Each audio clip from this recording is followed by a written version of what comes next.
mau bertanya aja. Apa tuh? Boleh, nanti kita gantian nanya. Silakan Bang. Jangan ngerokok Iya, ya Bang ya. Kalau ngerokok pelanggaran pasti.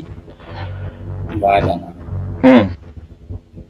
Bertanya aja itu perintah untuk sholat 5 waktu, konsepnya gimana ini? Oh banyak Bang di Quran. Anda ketik aja perintah sholat 5 waktu di Al-Quran, ketemu itu ayat-ayatnya. Di Google itu. Iya. Ya kan Al-Baqarah 43 wa aqimus shalah wa atuz zakah warka'u ma'ar raqiin. Nih, saya ini aja ya langsung ambil di Google biar secara ringkas aja gitu. Karena kalau saya bacakan satu persatu banyak gitu, banyak. Oke? Nih. Anda bisa buka ya di surah Al-Baqarah ayat 238 wusto, sholat wusto. Terus wusto itu bisa kita bilang zuhur gitu. An-Nisa 103, terus surah Hud 114, juga Al-Isra ayat 78, dan kalaunya dari hadis juga ada gitu. Jadi sholat 5 waktu itu ada dari waktu-waktu yang disebutkan oleh Al-Quran. Contoh tuh, فَإِذَا قَضَيْتُمُ الصَّلَاةَ فَاذْكُرُوا اللَّهَ قِيَامًا وَقُعُودًا وَعَلَى جُنُوبِكُمْ. Tuh. Gitu Bang, banyak. Ada juga di sholat fardu di pagi dan petang. Tuh, surah Hud 14. Subuh dengan maghrib. Banyak itu Bang.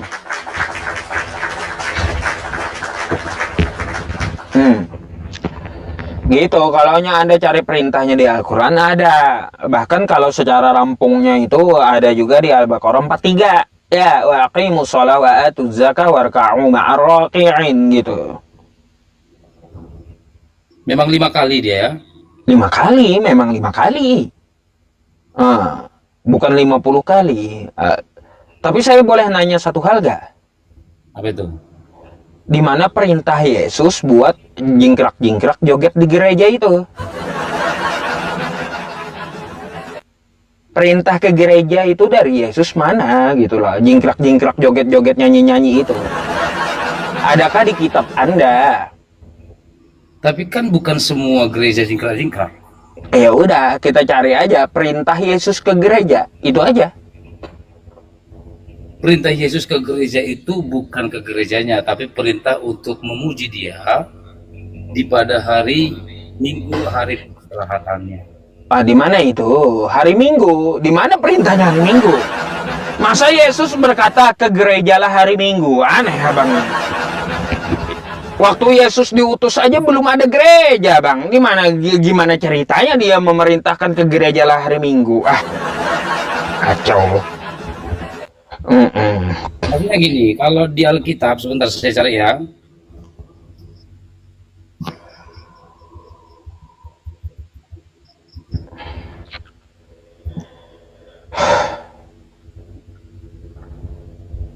Oke. Kenapa hari Minggu? Dan mungkin barangkali nanti boleh dijawab lagi kenapa hari Jumat, kan begitu ya? Kalau baik. Gini Bang. Saya tidak bertanya kenapa hari Minggu, tapi saya bertanya mana perintah Yesus ke gereja. Kalau Anda mau mendetailkan hari Minggu, ya silakan juga gitu. Perintah Yesus ke gereja hari Minggu. Yang saya cari gini aja, perintah Yesus ke gereja mana? Itu yang saya cari. Oke. Kira-kira maksud saya begini, pertanyaan ini tadi pertanyaan yang muncul ketika pertemuan pertama. Apa perintah berjingkrak-jingkrak? Lalu muncul pertanyaan kenapa perintah ke gereja? Artinya yang mana satu dulu mau dijawab? Ya kan kalau kata Anda tidak semua gereja baik, saya akui itu. Ada juga gereja teman saya nggak jingkrak-jingkrak, saya tahu. Yang pertama clear ya? Oke, clear. Yang kedua, perintah ke gerejanya mana? Oke. Perintah bukan sama seperti ini. Entah ke masjid, ada nggak kira-kira? Ada Quran surah Al-Jumu'ah. Ada itu. Quran surah Al-Jumu'ah ayat 8 sampai 11. Apa tuh? Ya ayyuhalladzina amanu idza nudiya lis-sholati min yaumil jumu'ati fas'au ila dzikrillahi wa dzarul bai'. Dzalikum khairul lakum in kuntum ta'lamun. Saja, tidak perlu bahasa Arab, artinya saja. Ya itu artinya, hai orang-orang beriman, apabila diperintahkan kamu ke masjid pada hari Jumat tuh. Itu kan ayatnya. Boleh tunjukkan? Oh, ya udah. Ntar ya. Iya. Al-Jumu'ah, Quran surah Al-Jumu'ah. Ntar ya, saya bukakan. Ya, coba. Bentar saya buka dulu. Al-Jumu'ah ayat 8 tuh. 8 sampai 11. 9 sampai 11. Sorry, salah.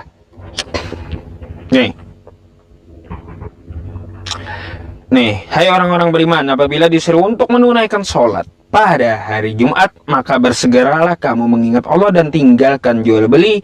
Yang demikian itu lebih baik jika kamu mengetahui. Hari Jumat spesifik, gitu ya, diperintahkan untuk sholat Jumat. Oke? Menunaikan, coba geser.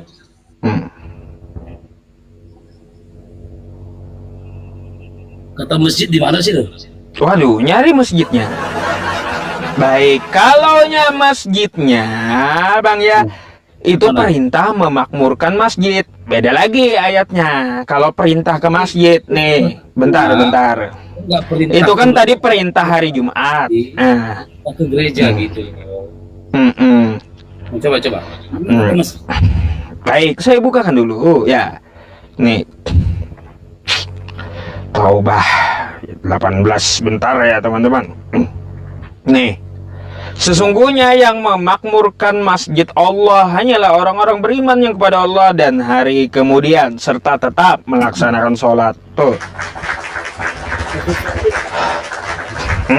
Perintah mengatakan sholat di hari Jumat ke masjid. Astagfirullah, ini perintah ke masjid, ini perintah hari Jumat. Memangnya sholat di WC gitu? Iya. Udah tahu ini perintahnya hari Jumat untuk melaksanakan sholat ya di masjid. Memangnya sholat di WC, aneh-aneh aja. Kayak gitu aja nggak ngerti. Aduh, ini Jumat ya, tuh Jumat. Apabila telah ditunaikan sholat, maka bertebaranlah kamu di muka bumi dan carilah karunia. Nia pada hari Jumatnya untuk menunaikan sholat ya di masjid. Perintah memakmurkan masjid ini ya. Jadi ada dua ayat yang saya kasih gitu. Ngantuk abangnya rupanya. Nah, sekarang saya cari ya, di mana perintah Yesus untuk ke gereja hari Minggu? Silakan. Bentar ya Bang ya, bentar. Saya ambil air putih dulu ya, sebentar. Silakan Anda cari dulu.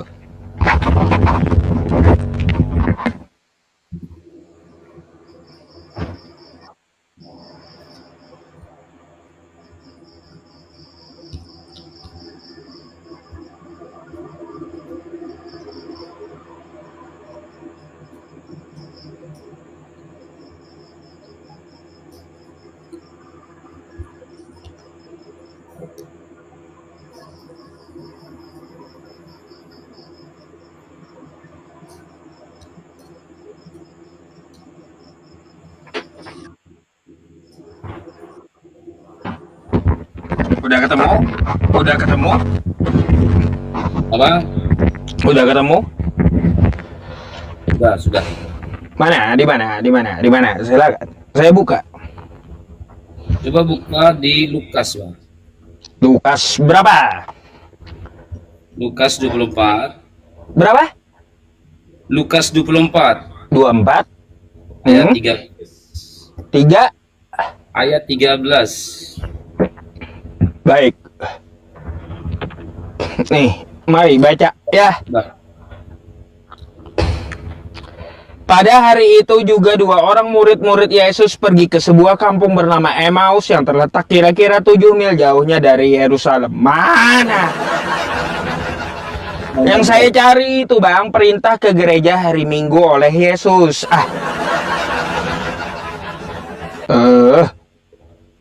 Markus, Bang, Markus 24. Oh, Markus 24:13 gitu. Markus 16, sorry. Oh, Markus 16 berapa? ayat 9. Markus 16, 9.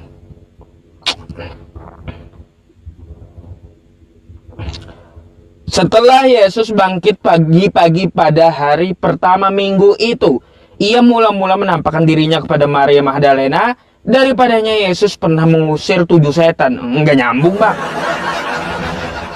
Yang saya cari, Bang, perintah Yesus ke gereja hari Minggu. Ke gereja, bukan usir setan hari Minggu. Aduh. Mungkin begini Pak Ustadz. Mungkin saya lupa ayatnya di mana.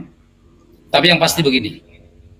Hari Minggu itu atau hari ketiga setelah kematian Yesus adalah sebuah hari yang menunjukkan ada sesuatu yang terjadi yang sangat fenomenal. Itu yang pertama. Yang kedua, bahwa hari Minggu atau hari ketiga itu adalah hari kebangkitan Yesus, adalah sebuah hari mengalahkan atau iblis. Itu makanya hari Minggu itu diagungkan sebagai hari untuk memuji dan memuliakannya. Kira-kira gitu Bang, kalau penjelasan secara pribadi. Namun di ayatnya kemarin saya sudah ada lihat, cuma saya lupa di ayat berapa gitu. Aduh, Bang, kalau hari Minggu itu Yesus kagak bangkit, Bang. Yesus bangkit Senin. Bukan. Nah, itu tapi bangkitnya hari ketiga toh. Hari ketiga di hari setelah hari Jumat. Hari ketiga Sabtu, Minggu. Oh, Minggu gitu ya. Dari hari Jumatnya. Iyalah, Ustaz bisa hitung nggak? Bukan Seninnya gitu ya.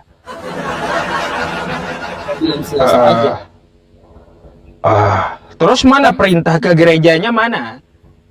Bukan ke gerejanya, maksud saya begini, tempat peribadahan Kristen itu kan gereja. Tak mungkin ke masjid kalau orang Kristen kan.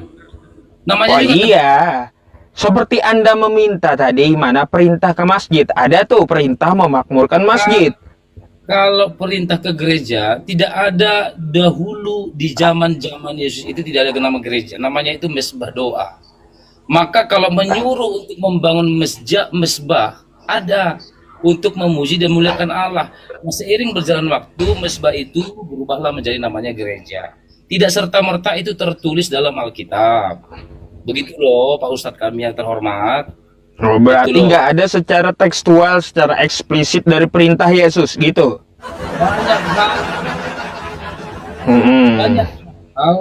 Banyak hal yang tidak harus tertuliskan, sama seperti tidak ada tulisan hitam, tidak ada tulisan 5 kali, tidak ada tulisan bahwasanya harus pergi ke Mekah cium-cium batu. Tidak ada harus seperti itu. Bahkan seperti tadi, seperti judul ini, misteri si anu di Matius, bahwasanya artinya itu adalah nama seorang yang tidak perlu disebutkan.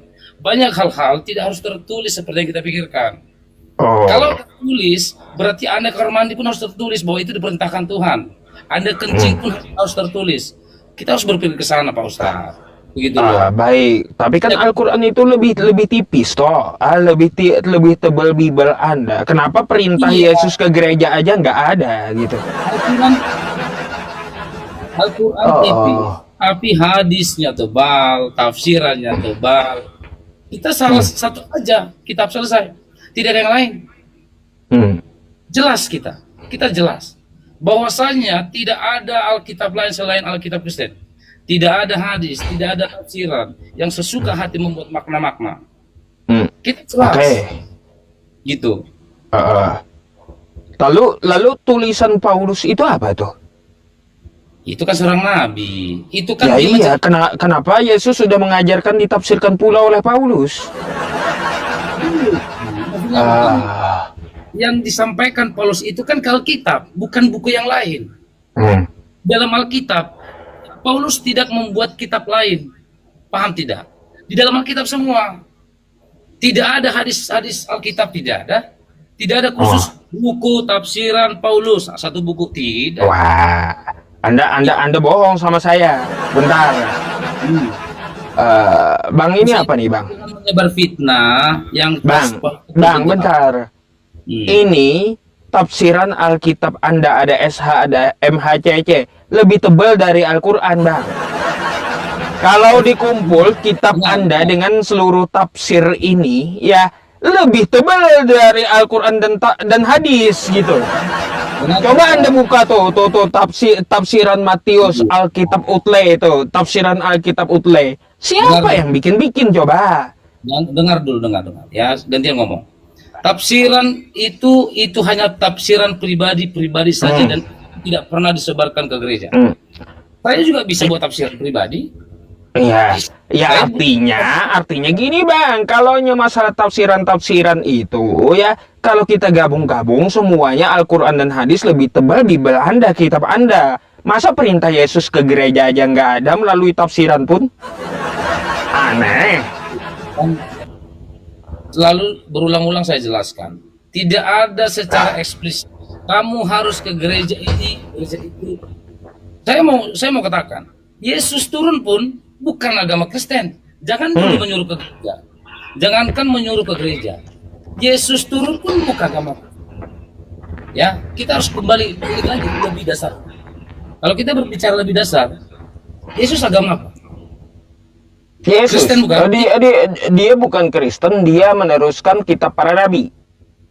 Oke, kalau dia bukan Kristen, dari mana kita tahu dia mengenal gereja? Tidak ada dikenal gereja saat dia masih berada di dunia. Gini Bang, kalau dia bukan Kristen, oke? Jadi tidak ada bahasa memerintahkan ke gereja, tapi memerintahkan untuk membangun mesbah doa, untuk memuji dan memuliakan Allah, itu ada. Nah, masuk ke ke berbagai negara, termasuk Indonesia, maka mesbah itu beralih namanya. Di negara kita ini pun ditentukan tempat ibadah Kristen adalah gereja, tempat ibadah Islam masjid, pura, ini dan segala macam. Itu hanya simbol bangunan. Gitu loh Ustaz. Jadi kita dasar lagi. Baik, saya tanggapi dulu Bang ya. Kalau Yesus tidak pernah memerintahkan ke gereja, ngapain Anda ke gereja? Oke, bentar dulu, nanti Anda tanggapi. Kalau Yesus tidak pernah bawa Kristen, ngapain Anda jadi Kristen? Kalau Yesus kagak pernah memerintahkan ke gereja, ngapain Anda ke gereja? Kalau Yesus perintahkan mesbah seperti sinagog Yahudi, dia ke bait Allah mengajar di hari Sabat, ya. Itu Anda bangun sinagog, bukan bangun yang ada salibnya seperti sekarang, bukan. Nggak nyambung jadinya. Gitu. Kalau Anda percaya dengan Yesus, sebagaimana di 1 Yohanes 2 nomor 6, Anda hidup seperti Yesus. Kalau Yesus kagak ke gereja, ya ngapain Anda ke gereja? Kalau Anda Yesus bukan Kristen, ngapain Anda jadi Kristen? Mikir dong, gitu. Bisa saya jawab? Silakan. Pertama saya mau katakan begini. Jangan mengatakan Yesus tidak pernah memerintahkan gereja. Tetapi kalau kita balik kepada sejarah, ada kata gereja mula-mula. Nah, gereja mula-mula ini berdiri di saat Yesus sudah bangkit dan naik ke surga. Ya. Jadi istilah gereja ini sudah muncul setelah Yesus tidak di dunia ini lagi. Gitu loh. Tetapi apa perintah Yesus tentang masalah gereja? Bagi kami, gereja ini adalah komunitas orang-orang percaya. Maka rawatlah jemaatku, jadikanlah mereka menjadi bangsa muridku. Rawat jemaatku di mana? Di tempat orang-orang percaya. Maka dengan cara apa? Berkumpul, oke, kita bangun gedung, jadilah gula saat itu. Gitu dia Ustaz. Jangan kita logikan memerintahkan ke gereja. Itu udah terlalu anak SD itu kita gitu Pak Ustaz. Oke. Baik, kalau yang seperti itu Bang ya, kata Anda pada saat itu gereja mula-mula ada. Bang, kita lihat yang ke gereja sekarang orangnya pakaiannya tipis, transparan, ada yang pakai rok mini, kan kayak gitu, terus kagak bersunat. Terus di luar Yahudi, gereja mula-mula itu orangnya siapa yang dibangun Petrus itu? Apakah semua manusianya berkulup? Ya kagak. Apakah manusianya di luar Yahudi? Ya kagak. Kan kayak gitu. Memangnya gereja mula-mula itu adalah kumpulan-kumpulan orang berkulup? Ya kagak. Kumpulan orang bersunat lah. Gimana sih? Oke. Boleh saya jawab? Ya. Oke. Untuk menambahi narasi saya tadi, Barangkali mungkin ini jadi menambahkan sedikit jawaban di Matius, Pak Ustadz. Matius 16 ayat 18. Matius. Oke, Ya. silakan. Matius 16 ayat 18. Coba baca-baca, Pak Ustadz. Bentar. Dan aku berkata kepada engkau adalah Petrus. Nah, kan Petrus. Di atas batu karang ini aku akan mendirikan jemaatku dan alam maut tidak akan menguasainya. Oke? Ya. Jadi secara eksplisit ada di sana, aku akan mendirikan jemaatku. Tentulah berarti akan mengumpulkan orang-orang yang percaya kepadanya, lalu berkumpul dan memuji dan memuliakannya. Itu yang pertama. Ya. Nah, setelah zaman berkembang, manusia semakin banyak, maka berkembang pula lah segala istilah-istilah. Ada namanya gereja, ada ini, ada gedung, ada segala macam. Gitu. Jadi secara langsung, dan satu kata gereja di kita pun tidak ada. Mau dicari sampai mati kata gereja di sana. Jadi tidak perlu kita membahas yang ada di dalam Alkitab. Lalu penjelasannya batu karang berubah jadi gereja itu kayak gimana toh? Kan di situ kan dia perintahin Petrus ya di atas batu karang, kok berubah jadi gereja?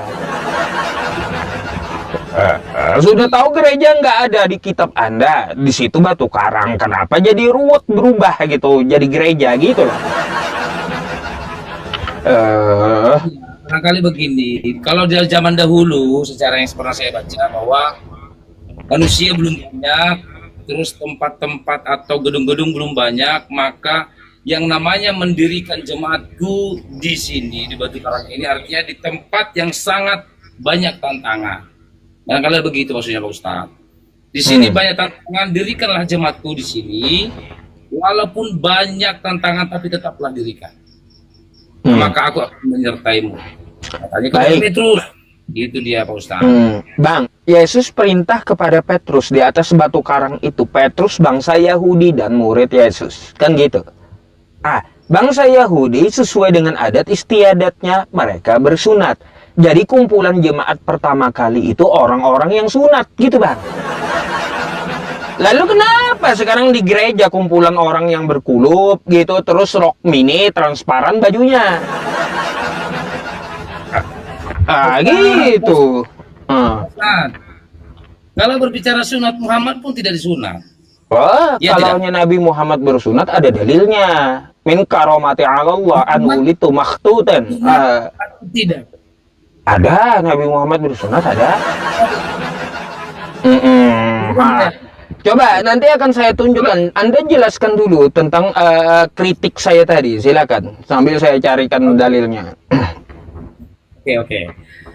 Kalau berbicara soal gaya ke gereja, soal fashion, bagi kami itu adalah bukan ajaran. Tetapi bagi kami itu bukan perkara utama. Ya. Soal pakaian kami bukan perkara utama. Tapi perkara utama bagi kami adalah bagaimana iman kami kepada Tuhan, bagaimana hati dan pikiran kami tidak berpoligami, bagaimana supaya kami tidak untuk mencari istri yang lain, dan bagaimana kami supaya tidak munafik ibadah di tengah-tengah jalan. Kalau soal pakaian, bebas, tidak ada larangan. Gitu loh. Banyak juga di klub malam sana yang berpakaian sopan, berpakaian rapi, tapi hancur kan? Gitu. Itu datanya di mana gitu Pak?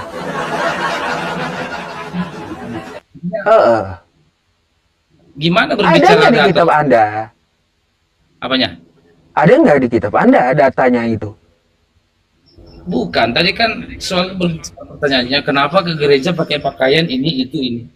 Emang Al-Quran ada di Al-Quran, kita pada bahas begitu? Tidak kan? Jadi terus? Saya membahas yang tidak ada di Alkitab. Oke, terus?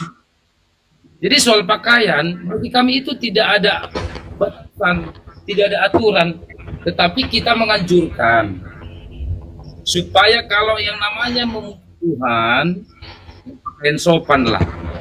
Makanya beribadah sopan lah. Tapi ada saja yang tidak mendengarkan itu. Itu bukan urusan Kristen.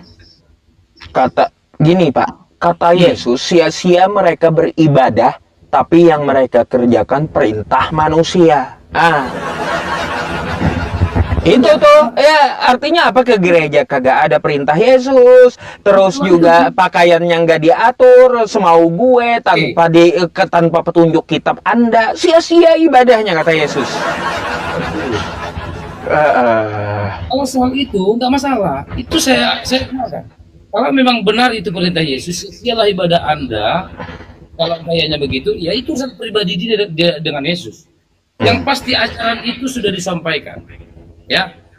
Ajaran keselamatan itu sudah disampaikan. Soal terima atau tidak, itu tergantung pribadi. Maka saya bilang, tidak seluruh umat Kristen pasti masuk surga. Tetapi yang masuk surga adalah orang yang beriman kepadanya, titik. Itu sudah. Jadi jangan beranggapan kita melihat ada satu sampul nih. Ternyata Bapak Ustadz nengok ada seorang gadis ke gereja dengan gaya seksi. Oh, ini Kristen. Jangan simpulkan semua orang Kristen begitu. Ada juga di sana gereja, jangan kan jingkrak-jingkrak. Salto-salto kayak Spiderman banyak. Tapi bukan berarti mereka sudah pasti masuk surga. Belum tentu. Tapi Yesus sudah mengajarkan, ajar akulah jalan hidup dan kebenaran. Tiada satu yang datang kepada Bapa Allah kalau tidak melalui aku. Firman itu sudah disampaikan. Soal terima atau tidak, itu tergantung pribadi. Soal gayanya beribadah, mau warna pink, warna ungu, warna hitam, itu tergantung dia. Selesai perkara. Kita tidak ribet. Jadi jangan saya nanti gara-gara teman saya berpakaian seksi, justru saya semakin berdosa. Ah, kamu pakaianmu tak baik. Jadi saya menghakimi dong. Bagi kami tidak ada seperti itu. Bagi kami hanya percaya, lalu saya percaya Yesus. Kalau memang benar-benar saya percaya beriman kepada Yesus, tentulah saya seperti dia. Itu aja Ustaz. Baik, tanggapan saya tentang penjelasan Anda gini. Ya, pertama-tama ya, Anda perlu tahu, kata Anda tidak semua Kristen masuk surga. Ya memang tidak semua. Karena apa? Ya. Yesus tidak ada menjamin Kristen. Perlu tahu Anda gitu ya. Anda sudah bilang di zaman Yesus tidak ada Kristen dan Yesus tidak kenal Kristen dan gereja pun tidak ada. Maka dari itu dapat kita simpulkan tidak ada jaminan Yesus untuk Kristen, gitu Pak. Jangan Anda jilat lagi ludah yang sudah Anda muntahkan gitu. Yang kedua tentang masalah akulah jalan kebenaran dan hidup. Ya nanti ya. Akulah jalan kebenaran dan hidup. Itu kan ngomongnya sama Yahudi, bukan Kristen toh. Gimana sih? Jadi nggak bisa kita beragama itu mengikuti kehendak dan otak kita sendiri atau semau gue gitu dalam beribadah. Mau kita kemanapun beribadah atau ke gereja tanpa perintah. Lah, kalaunya tanpa perintah, kata Yesus, sia-sia ibadahnya. Kalau dia mengerjakan perintah manusia. Sia-sia ibadahnya. Anda silakan buka Matius ya, sia-sia gitu. Jadi begini dapat kita simpulkan, ibadah Kristen mengada-ada sekehendak sendiri sesuai perintah dari gerejanya, sesuai dengan perintah dari pendetanya, bukan dari perintah Yesus atau kitabnya. Jadi itu tanggapan saya. Yang mana nih saya mau tanggapi? Nah silakan, mau secara global silakan. Saya ringkas-ringkas saja nanggapi Anda. Tadi yang pertama pernyataannya apa itu? Saya lupa pula, gara-gara terlalu banyak tanggapan. Yang pertama tadi soal tidak semua orang Kristen masuk surga ya. Oke, saya mau tanya dulu Pak Ustadz. Menurut Pak Ustadz, arti Kristen apa? Ini secara bahasa atau secara menurut saya? Secara bahasa. Secara bahasa, Kristos dari bahasa Yunani yang artinya katanya secara bahasa pengikut Yesus. Oke? Oke. Tapi kalau secara menurut pribadi saya, Kristen adalah pembangkang Yesus. Gitu. Pertanyaan Pak Ustadz itu tidak berlaku bagi orang Kristen. Ya nggak apa-apa, kan ada dua tadi yang Anda katakan, secara bahasa atau secara menurut saya gitu. Kalau menurut saya pasti saya menjawab pembangkang Yesus gitu loh Pak. Silakan. Perkataan pertama itu lebih tepat. Kristen itu berasal dari kata Kristus, bahwa kita adalah pengikut Kristus. Kenapa kita pengikut Kristus? Karena ajaran yang diberikannya itu adalah ajaran yang baik dan benar. Maka kita mengikut dia setelah sudah tidak di bumi ini lagi. Ya. Jadi jangan dikatakan pembangkang. Apa artinya pembangkang? Apa dalilnya? Kan gitu. Jangan Baik. sembarang membuat. Baik. Baik, saya tanggapi dulu boleh tentang masalah pembangkang. Ya. Ya. Yesus berkata, "Sembahlah Allah" di Lukas 4 nomor 8. Lalu Kristen nyembah siapa? Nyembah Yesusnya, Pak. Ya. Dari perintah itu aja, bentar dulu. Nanti Bapak silakan tanggapi gitu. Ada 4 poin yang mau saya sampaikan kepada Anda dulu. Sebentar ya. Kenapa saya bilang pembangkang Yesus? Yesus di Lukas 4 nomor 8 kata Yesus, "Sembahlah Allah." Yesusnya yang disembah Kristen. Itu yang pertama. Dibangkangnya Yesus. Yesus suruh sembah Allah, tapi Yesusnya yang disembah. Ini namanya pembangkang Yesus. Yang kedua, Yesus berpuasa 40 hari 40 malam. Jangankan puasa dalam setahun, Kristen kapan puasanya? Nggak kelihatan gitu. Nah, tuh yang kedua, ya, Yesus udah bilang ajarannya berpuasa 40 hari 40 malam. Tiba-tiba Kristen kagak puasa. Yang ketiga, Yesus sesuai adatnya, dia Yahudi bersunat di hari ke-8. Jangankan di hari ke-8, sampai mati Kristen berkulup, Pak. Gitu. Itu yang ketiga, ya. Terus yang keempat, Yesus selama dia diutus, ya, tidak pernah mencontohkan makan babi, gitu. Nggak pernah mencontohkan, ya. Tapi Kristen, ya, sampai ekornya babi habis, gitu. Makanya saya bilang 4 hal ini aja udah dilanggar Kristen dari Yesus, gitu. Belum yang lain-lainnya. Belum tidak ada perintah Yesus ke gereja, tetap dibangkang Kristen ke gereja. Jadi seperti itu, kenapa saya sebut pembangkang dari hasil penjelasan saya tadi. Ya, jadi seperti itu, bukan tanpa alasan saya mengatakan hal itu. Jadi seperti itu, silakan.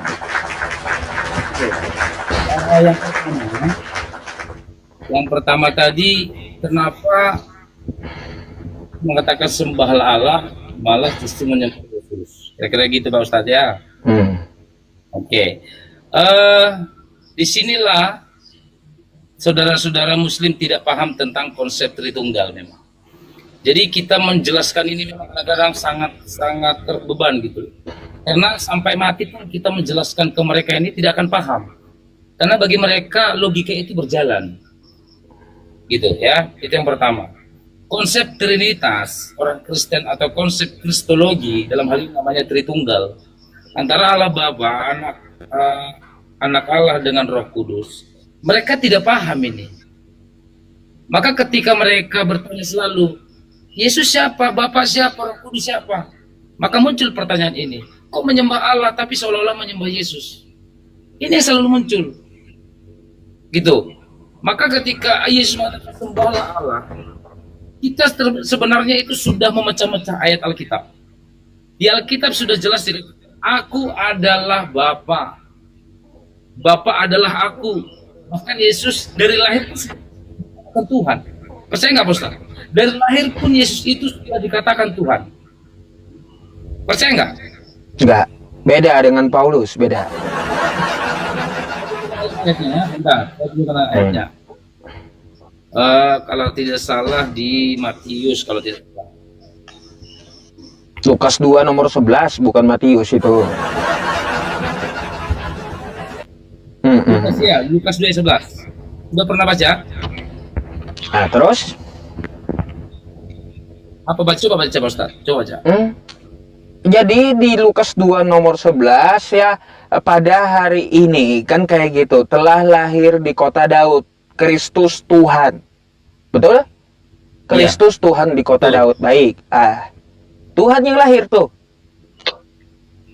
Iya. Maka Yesus itu Tuhan dari lahir sudah disebut. Baik. Kalau dia sejak lahir Tuhan, coba Anda buka Roma 14 nomor 9 menurut Paulus. Berapa? Roma 14 nomor 9. Roma 14 ayat 9. Coba baca. Ya, di situ kata Paulus, sebab untuk itulah Kristus ya hidup lalu mati dan bangkit. Betul? Ya. Hidup, mati lalu bangkit supaya ia menjadi Tuhan. Oke? Jadi Yesus itu kalau belum mati, dia belum jadi Tuhan. Jadi waktu dia lahir itu belum jadi Tuhan, belum. Syarat jadi Tuhan mati dulu lalu bangkit menurut Paulus. Jadi yang Lukas tadi telah lahir Tuhan itu bukan Tuhan menurut Paulus. Jadi dia syaratnya jadi Tuhan itu harus mati dulu lalu bangkit. Itu menurut Paulus loh Pak. Untuk itulah Kristus telah mati dan hidup kembali supaya menjadi Tuhan baik atas orang-orang mati maupun atas orang-orang hidup. Sudah, saya mau sampaikan begini. Ketika pelayanan Yesus di dunia selama 3,5 tahun, dia di bumi ini bukan untuk menghakimi. Itu yang pertama, ingat dulu. Bukan untuk menghakimi, tetapi untuk menyampaikan firman Tuhan, lalu menebus dosa manusia. Manusia itu bukan Kristen aja, semua yang ada di dunia, termasuk orang-orang yang sudah meninggal dulu. Tetapi di saat di dunia ini, dia tidak langsung mengatakan bahwa dirinya Tuhan. Maka jangan kita berpikir bahwa dia kan sebelum meninggal belum Tuhan. Nah, tetapi Yesus tidak pernah mengatakan langsung dirinya adalah Tuhan. Tapi orang lain yang saksi melihat bahwa apakah engkau Mesias, apakah engkau Tuhan, seperti yang kau sampaikan. Hanya begitu saja jawabannya. Baik, nanti Pak, begini tanggapan saya ya. Ini sebab untuk setelah mati dan hidup kembali supaya ia menjadi Tuhan. Lalu lanjut, baik atas orang-orang mati maupun atas orang-orang hidup. Di sana dia setelah bangkit akhirnya akan menghidupi orang mati dan orang hidup. Orang mati itu siapa? Orang yang tidak mengenalnya. Orang hidup itu siapa? Orang yang mengenalnya. Maka dia akan menjadi penghakim di akhir zaman, seperti yang di Al-Quran bilang. Maka dia diangkat ke surga. Dialah nabi terakhir untuk menghakimi kita. Begitu Pak Ustaz. Jangan Baik, kata Anda tadi dia lahir itu adalah Tuhan menurut Lukas 2 nomor 11, kan gitu. Tapi menurut Paulus, syarat jadi Tuhan dia mati dulu. Jadi ini tabrakan gitu. Jadi betul yang mana? Betul Lukas kah? Betul Paulus kah? Ya, di situ. Itu pertama ya Pak ya, tentang masalah katanya Tuhan lahir kata Anda. Sesuai Lukas, kata Paulus Tuhan itu mati dulu. Kita dapat mencerna kosakata begini Pak. Yusuf kuliah supaya ia jadi sarjana. Kan kayak gitu. Yusuf kuliah supaya ia jadi sarjana. Artinya apa? Kata Paulus, Yesus mati dulu lalu bangkit supaya jadi Tuhan. Syaratnya mati dulu. Gitu, mati dulu baru jadi Tuhan. Jadi setelah lahir itu dia bukan Tuhan, belum jadi Tuhan. Ya, terus gini, ya berkaitan kata Anda menyinggung Al-Quran tadi. Katanya Nabi Isa seperti di Al-Quran menjadi hakim yang adil. Ya betul, menghakimi Kristen masalahnya. Karena Kristen yang menuhankan dia gitu. Nabi Muhammad menghakimi dia masih dalam kubur. Kenapa? Gimana ceritanya menghakimi dia masih dalam kubur? Bukan Nabi Muhammad, Nabi Isa atau Yesus di Quran akan menghakimi Kristen. Gitu. Itu di Al-Quran, jadi jangan salah. Kalau soal itu ajaran di Al-Quran ya itu terserah. Soalnya di kami. Oke. Jadi begini juga Pak. Jadi begini, kalau berkaitan Lukas 2 nomor 11 tadi saya rada-rada bingung dengan ayat itu dah. Anda yakin itu Tuhan yang lahir? Saya tambahin boleh? Boleh, silakan dulu.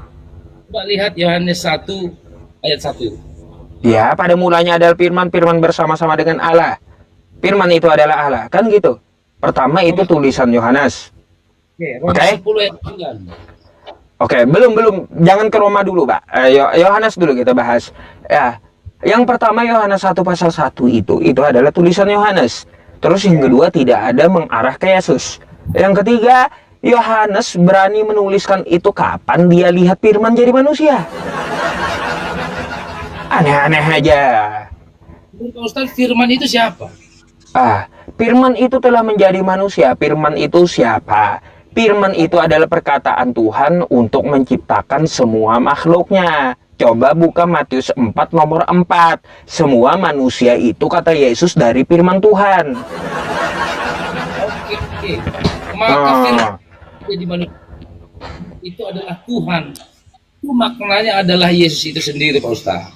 Nah, coba kalau Anda buka Matius 4 nomor 4, Bang. Ya, Matius 4 nomor 4, semua manusia itu hidup dari firman yang keluar dari mulut Allah. Kalau firman itu menjadi manusia, seluruh manusia, ya, kalau firman dianggap jadi manusia, lalu manusia itu dituhankan, maka seluruh manusia di muka bumi jadi Tuhan. Itu menurut Yesus.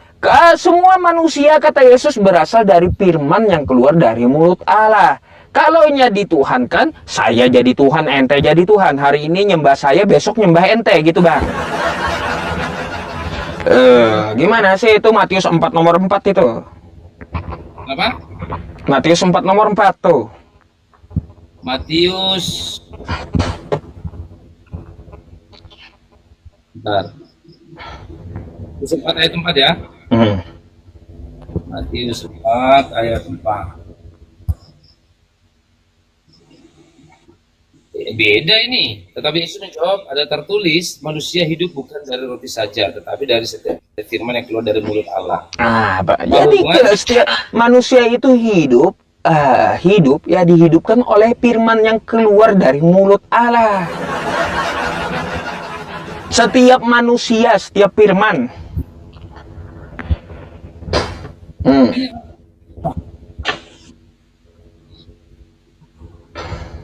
Pertanyaannya kira-kira itu besar.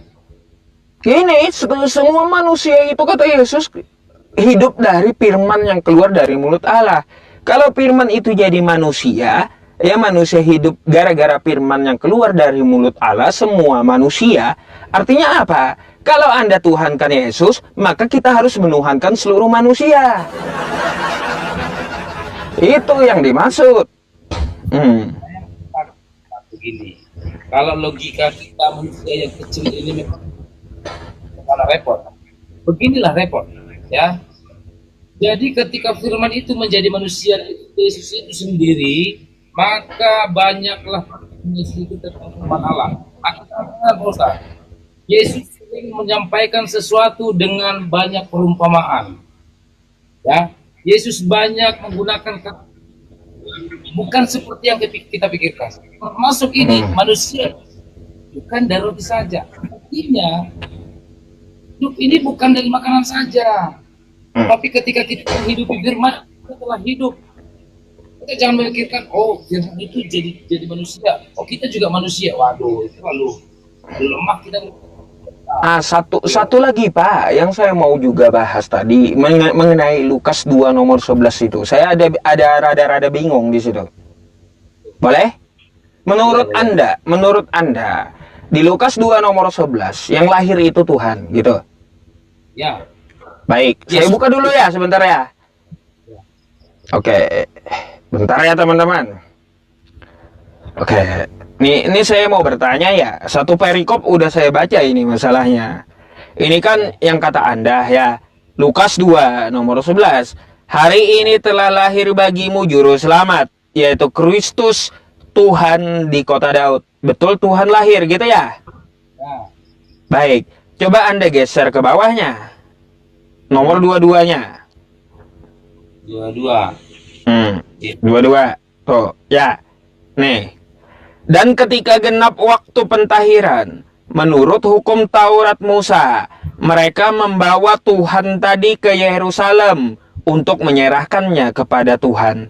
Jadi Tuhan yang baru lahir dibawa ke Yerusalem, diserahkan kepada Tuhan. Pertanyaan saya, ini Tuhan mana lagi yang di Yerusalem ini? Kok ada dua Tuhannya, Tuhan yang baru lahir sama Tuhan yang menunggu di Yerusalem gitu.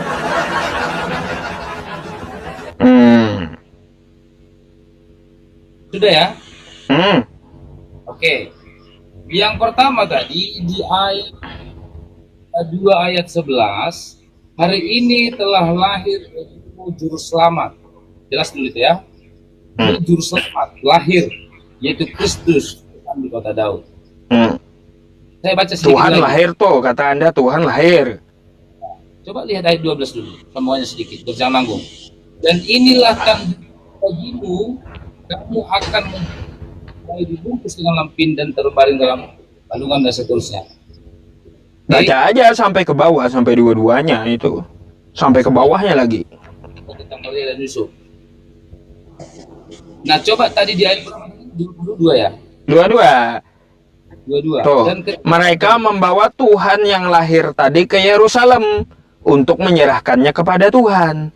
Pertanyaannya, Tuhan mana lagi yang di Yerusalem itu? Gitu. Berapa sih Tuhannya Kristen ini? Bingung saya. Oke. Sudah ya. Dah. Maksud di sana diserahkan kepada Tuhan. Lihat di ayat 23 Pak Ustadz. Ya. Terus? Ini ada tertulis dalam hukum Tuhan. Semua anak laki-laki sulung harus dikuduskan bagi Allah. Oke. Artinya apa? Yesus yang ketika itu lahir, maka dia diserahkan kepada Tuhan. Nah, Itu ya. dia diserahkan supaya dia dikuduskan. Ya, dikuduskan bagi Allah kan? Allah ini siapa? Allah itulah Bapa. Ya, berarti Tuhannya ada berapa? Itu satu. Ya, Allah Tuhan satu. Allah Tuhan itu satu. Tuhan dan Allah itu sama. Tuhan dan Allah sama. Betul. Waduh, bentar. Jangan Anda bilang sama. Bentar nih. Kalau Anda bilang sama ini, bentar deh. Nih. Bentar. Ya. Bentar. Kalau Anda bilang sama, enggak, beda. Ya. Nih. Bentar ya. Cari lagi. Bentar.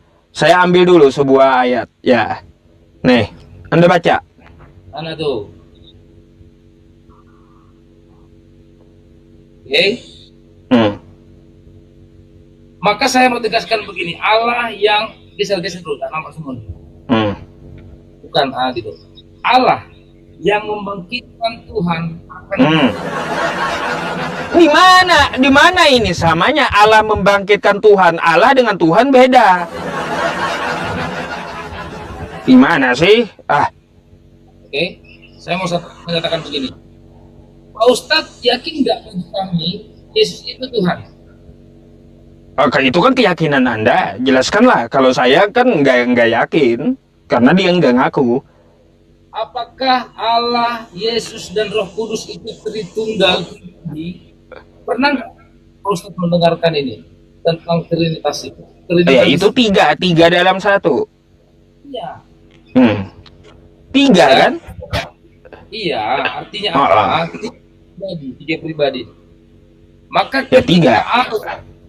Allah Bapa, Allah Tuhan dan Roh Kudus. Allah Tuhan, yang mana Allah Tuhan? Yang mana maksudnya Allah Tuhan? Allah membangkitkan Tuhan ini kayak gimana maksudnya juga? Berapa ini? 1 Korintus ya? 1 Korintus 6:14. 1 Korintus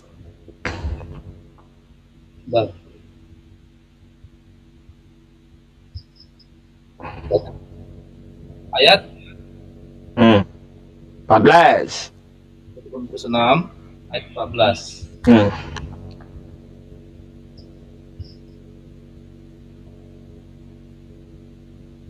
Makanan adalah Allah juga oleh nggak sama. Allah dengan Tuhan itu nggak sama, karena Allah membangkitkan Tuhan. Kalau hanya sama, nggak mungkin dia membangkitkan diri sendiri. Kacau. Nggak mungkin lah dia membangkitkan diri sendiri, nggak mungkin. Ketawa sendiri ya Bang ya.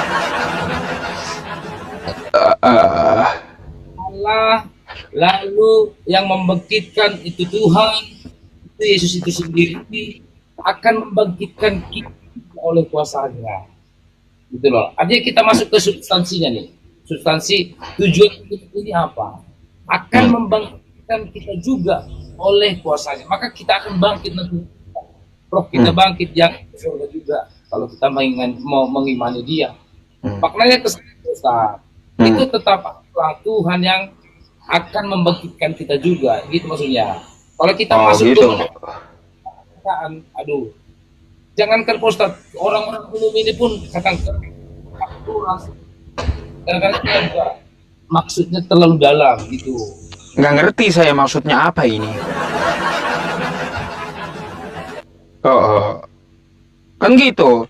Tapi kata Paulus ini prank, Pak. Dusta ini.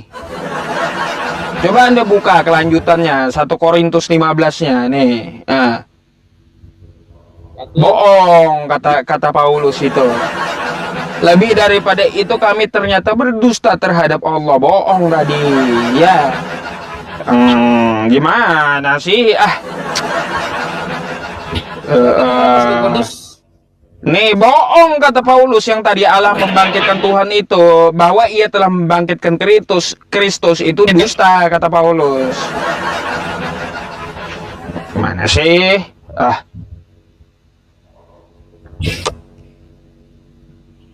Oke.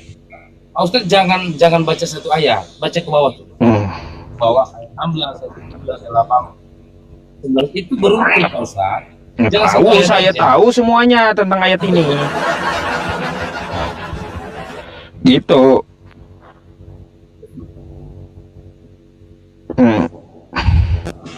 Ayat Pak Ustaz. Sebab jika orang benar mati tidak dibangkitkan, maka Kristus juga tidak akan dibangkitkan. Dan jika Kristus tidak dibangkitkan, maka sia-sialah kepercayaan kamu. Kamu masih hidup dalam dosa. Itu ayat, coba naikkan ayat 16-17. Tahu saya ini 16-17-nya. Tahu kenapa tak ditunjukkan? Jangan satu ayat. Saya tunjukkan semua. Yang saya kritik itu tentang Allah membangkitkan Tuhan. Kata Anda kan Allah membangkitkan Yesus, membangkitkan diri sendiri, tapi kata Paulus itu dusta, gitu. Uh, 12. Naikin. Nah, kebangkitan kita. Jadi bila pada kami beritakan bahwa Kristus dibangkitkan dari antara orang mati, bagaimana mungkin ada di antara kamu yang mengatakan bahwa tidak ada kebangkitan orang mati? Maka itu sampai perokok terakhir itu hanya harus dijelaskan. Kalau seandainya tidak bangkit, kami tidak dari Kristus. Suara Anda putus-putus. Iya. Dengar. Ya, silakan. Dengar ya. Oke. Maksudnya begini Pak Ustaz. Dari ayat 12 sampai ke bawah sampai mulai judulnya kebangkitan kita. Itu Paulus menegaskan bahwa kalau Kristus saja tidak bangkit, maka sia-sialah kepercayaan kita. Dan mungkin kami juga akan sama seperti yang lain, tidak akan menjadi pengikut Kristus. Gitu loh. Maka dia lalu gimana ceritanya di awal tadi, Pak? Ya, silakan Anda tanggapi. Mungkin habis ini saya akan Pak. Masalahnya 1:30 malam tempat saya udah. Gitu. Iya, kita sambung besok gitu ya. Mungkin Anda bisa menyampaikan closing Anda. Terus satu kritik saya, gimana tadi ceritanya Tuhan yang baru lahir diserahkan kepada Tuhan yang menunggu di Yerusalem, dan silakan sekalian closing gitu. Silakan Anda tanggapi. Oke. Kalau berbicara Yesus itu sudah lahir, sudah menjadi Tuhan dan diserahkan kepadanya. Kalau di tradisi orang Yahudi ini tradisinya mereka akan dikuduskan. Kalau di sana mungkin waktu itu simbolnya itu adalah dengan cara sunat, gitu ya. Maka Yesus itu ya kita akui karena tradisi. Itu yang pertama. Lalu yang kedua, kalau berbicara, kalau kita masih bingung antara Yesus lahir sudah Tuhan namun diserahkan, nah ini adalah sebuah nubuatan bahwa Allah yang berkuasa atas hidup Yesus, maka itu akan terjadi. Jangankan diserahkan, kan pun Yesus sudah tahu dari awal. Karena itu sudah firman dari awal bahwa engkau akan diserahkan kepada manusia dan engkau akan mati untuk dosa-dosa manusia. Gitu. Jadi Pak Baik. Ustadz, saran saya begini.